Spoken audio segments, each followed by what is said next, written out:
திருச்சிற்றம்பலம். அனைவருக்கும் வணக்கம். இறையொருள் என்ற எனது சேனல் வழியாக உங்கள் அனைவரையும் சந்திப்பதில் பெரும் மகிழ்ச்சி அடைகிறேன். என்னுடைய சேனலுக்காக நூற்றுக்கணக்கான பேர் லைக் பண்ணியிருக்கீங்க, ஆயிரக்கணக்கான பேர் சப்ஸ்கிரைப் பண்ணியிருக்கீங்க, லட்சக்கணக்கான பேர் வியூவர்ஸாக வந்திருக்கிறீங்க. உங்கள் அனைவருக்கும் நன்றி கலந்த வணக்கம். இந்த காணொளி வழியாக நம்ம பார்க்க போகிறது என்ன அப்படின்னா, ஒரு பிரசித்தி பெற்ற காளி தேவியினுடைய திருச்சரிதம். எப்படின்னா, ராஜராஜ சோழனுக்கு முன்னதாகவே இருந்த ஒரு கோவில். எதுக்கு அதை சொல்கிறேன் அப்படின்னா, 1000 வருடங்கள் கடந்த ஒரு திருக்கோவில் தான் நம்ம தஞ்சை பெருவுடையார் கோயில். ஆனால் அதற்கு முற்பட்டதாக கிட்டத்தட்ட 2500 வருடங்களுக்கு முற்பட்ட ஒரு காளி தேவி தான் தற்போது வல்லத்து காளி என்று சொல்லக்கூடிய காளியினுடைய சிறப்பு. இதில் நாம் எப்படி பார்க்குறோம் அப்படின்னா, இந்த காளியானவள் புராண காலத்தில் வரலாற்றில் தற்போது எப்படி வழிபாட்டுக்குரியவளாக கருதப்படுகிறாள் அப்படிங்கிறத நம்ம பார்க்க போகிறோம். வீடியோவை ஸ்கிப் பண்ணாமல் கேளுங்க. நல்ல செய்திகளாக அவளுடைய சக்தியை அறிந்து கொள்ளக்கூடிய ஒரு காணொளி இது. வாங்க வீடியோக்குள்ளே போகலாம்.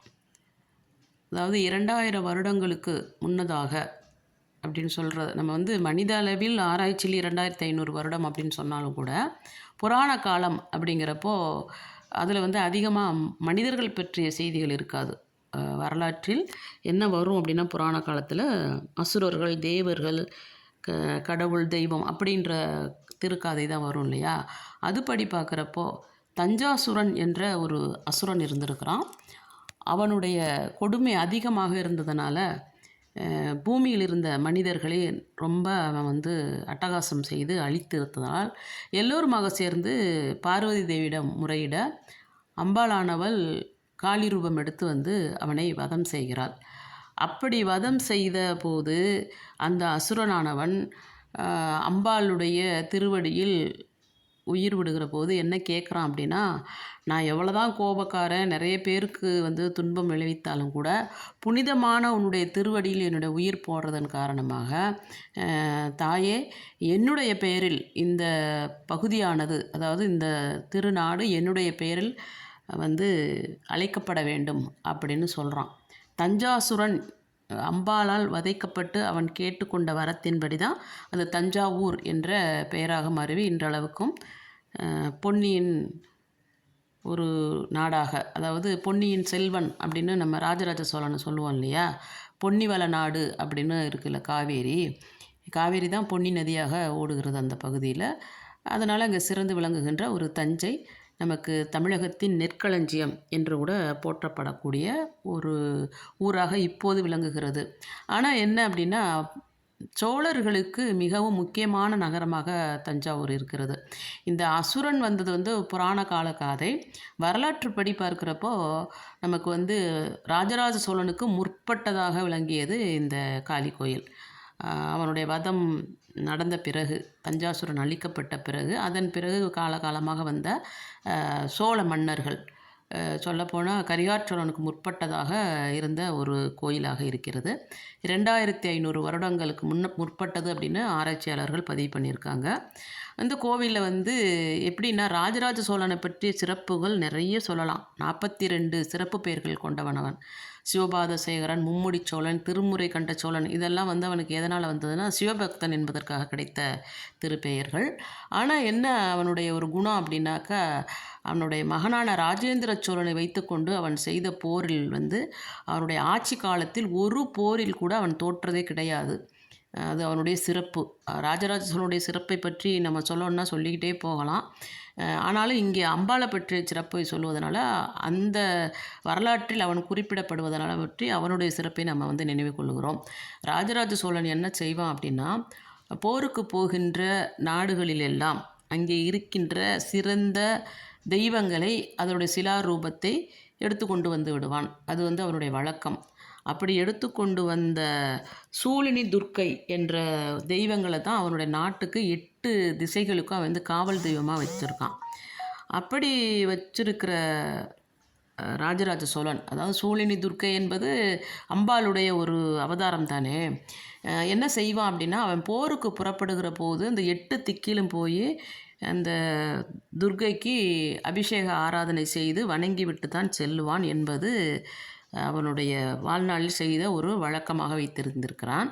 ஆனால் என்ன குறிப்பாக நம்ம பார்க்குறோம் அப்படின்னா, காளிதேவியானவள் அந்த புராண காதையின் பொழுது இந்த நம்ம குறிப்பிடுகிற இந்த வல்லத்துக்காளியும் ஏகாவரி அப்படின்ற பெயர் பெறுகிறாள். எப்படின்னா இப்போவும் கூட நீங்கள் போய் பார்த்தீங்கன்னா ஏகாவரி அம்மன் அப்படின்னு தான் எழுதியிருக்கோம்.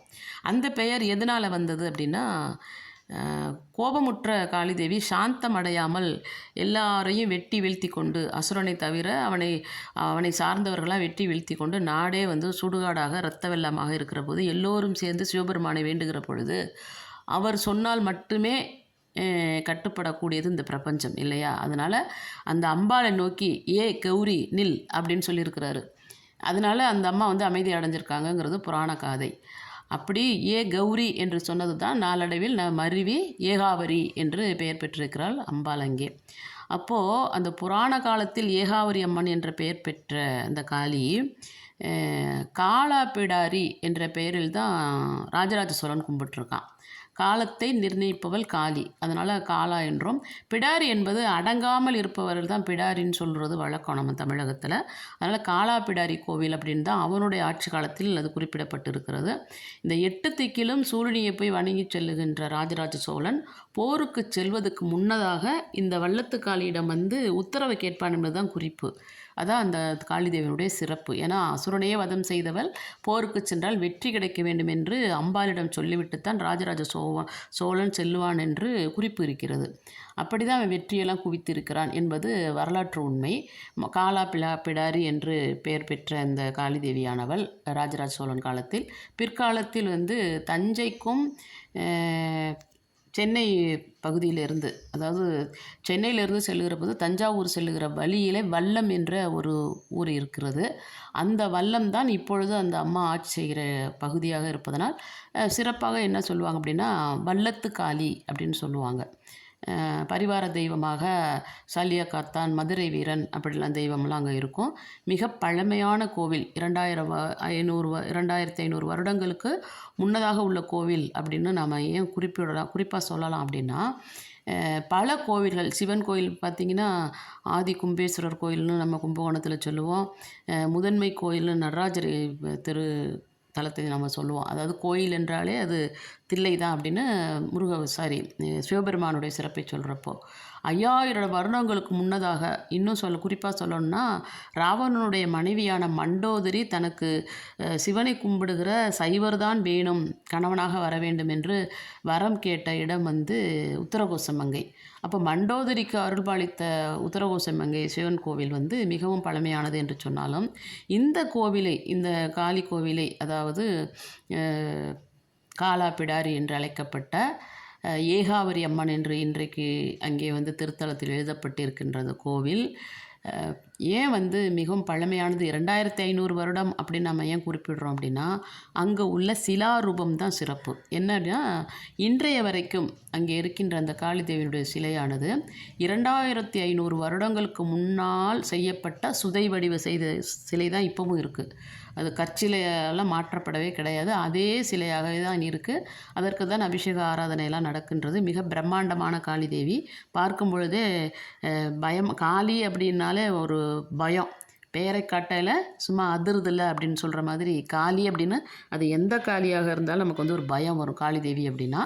ஆனால் நீங்கள் இந்த வல்லத்துக்காளி போருக்கு உரியவள், போர்க்குணமாக இருந்து தஞ்சாசுரனை வதம் செய்தவள் அப்படிங்கிறதெல்லாம் மீறி நம்ம 2500 வருடத்துக்கு முன்னால் செய்யப்பட்ட அந்த சுதை வடிவமானது இன்றைக்கும் போய் பார்த்தால் அலங்காரமாக எப்படி வீட்டிருப்பாள் அம்பாள் அப்படின்னா, நல்ல ஒரு பார்வையான அடர் கலரில் புடவை சாத்தியிருப்பாங்க இல்லையா, அதோடு எலுமிச்சை மாலை சாற்றி காளிதேவிக்கு உரிய சூளப்படையோடு அமர்ந்து காட்சி தருவாள். ஆனால் என்ன, இதெல்லாம் எல்லா காளியும் அப்படி தானே இருக்கும், இதில் என்ன உங்களுக்கு சிறப்பு அப்படின்னு சொன்னால், அம்பாள் மிகவும் சாந்தமான ரூபத்தில் நமக்கு காட்சி தரக்கூடிய ஒரு திருக்காட்சி நம்ம பார்க்கலாம். எப்படி சொல்லுவாங்க அப்படின்னா, சத்யோஜதம், தத்புருஷம், வாமனம், அகோரம், ஈசானம் என்ற 5 முகங்களோடு சேர்த்து 6வது முகமாக அந்தோர் முகம் ஒன்று இருக்கிறது. ஆனால் 5 முகம் உள்ளவன் சிவபெருமான் அப்படின்னு சொல்லுவாங்க. அந்த 6வது முகமோடு சேர்த்து படைக்கப்பட்டவர் தான் ஆறுமுக கடவுள், நமக்கு தெரியும் இல்லையா? மற்றபடிக்கு வந்து ஆஞ்சநேயர், விநாயகர் இதெல்லாம் வந்து விலங்குகளினுடைய சிலாரூபமாக இருக்கும். அதாவது முகம் அப்படி இருக்கும். வாராகி, ஹயக்ரீவர் அதெல்லாம். ஆனால் வந்து நம்ம சிறப்பாக மனித முகமே வந்து 5ஆக 6ஆக இருப்பதெல்லாம் முருகப்பெருமானுக்கு சிவபெருமானுக்கு தான். மற்றபடிக்கு சிறப்புன்னு சொல்கிறதுக்கு மற்ற தெய்வங்களுக்கு, அதாவது கடவுள்களுக்கு கிடையாது. ஆனால் இந்த காளி தேவிக்கு மட்டும் 2 முகம் இருக்கும். 2 முகங்கள் இருக்கிற ஒரு சிறப்பான காளி தேவி. எப்போதும் போல் ஒரு முகமும் அதற்கு கீழாக ஒரு சிறப்பாக ஒரு முகமும் இருப்பதை நீங்கள் உற்று கவனித்தால் தெரியும்.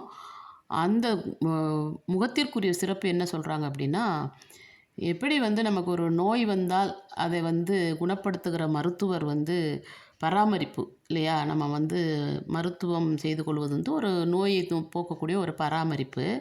நோய் தீர்ந்த பிறகு நம்மளை பார்த்துக்கிறாங்க இல்லையா? நான் உற்றார் உறவினரோ இல்லை உடன் இருப்பவர்கள் பார்க்குறாங்க பாருங்கள், அதுக்கு பேர் வந்து அரவணைப்பு.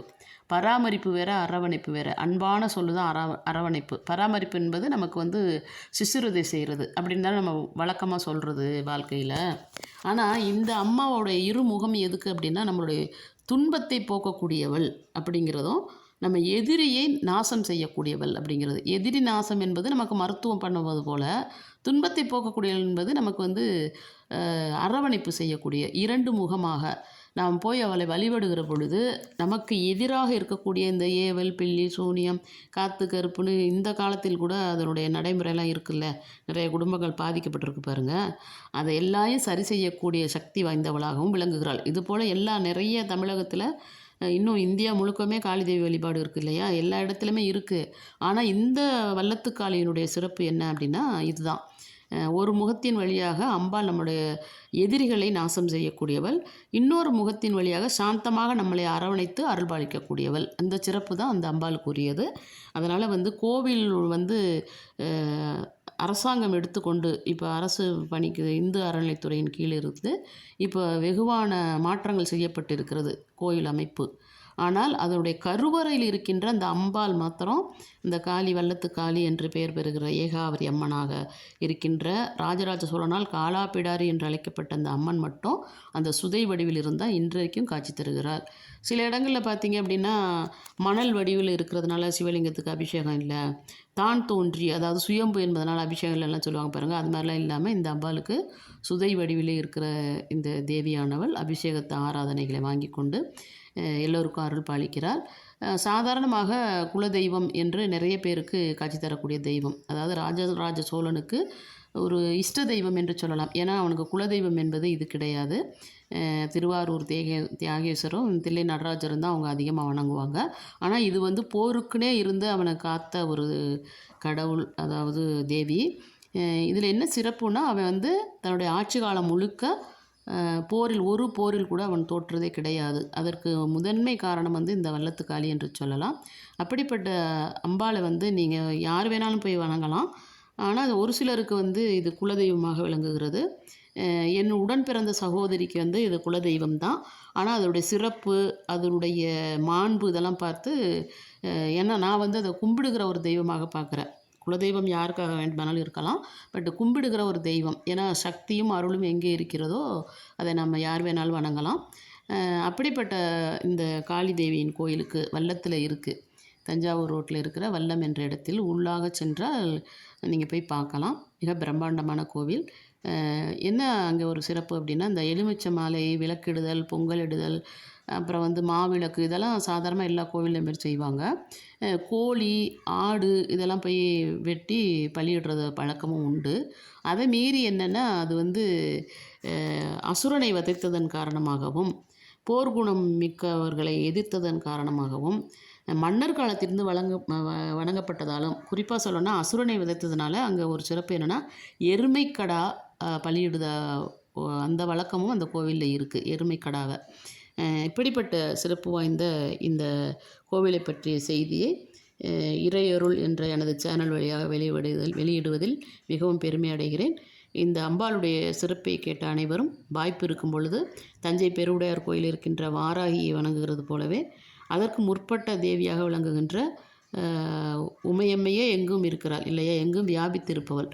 இறைவனுக்கு என்னென்ன சக்தி இருக்கிறதோ அது அத்தனையுமே இருக்கக்கூடிய கடவுளர் யார் அப்படின்னாக்கா அம்பாள் தான். நெற்றிக்கண், சூலப்படை, பிறைச்சந்திரன் எல்லாமே. அது ஒரு இடத்திலும் ஒரு பெயர் கொடுப்பாள். அதுபோல் நிறைய காளி தேவியினுடைய செய்திகள் இருக்குது. எனக்கு தெரிந்த அளவில் என்னுடைய சேனலில் நிறைய காளி தேவியினுடைய செய்திகளை பகிர இருக்கிறேன். ஆனாலும் கூட இந்த தேவியானவள் இப்படி உள்ள சிறப்பு வாய்ந்தவள், முற்காலத்தில் இருந்தவள். ராஜராஜ சோழன் என்று சொன்னால் நமக்கு பெருவுடையார் கோவிலுடைய சிறப்பு தான் நமக்கு முதல்ல தெரியும்.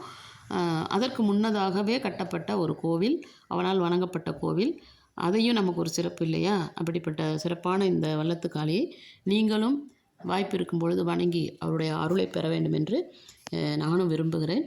நன்றி, வணக்கம். திருச்சிற்றம்பலம்.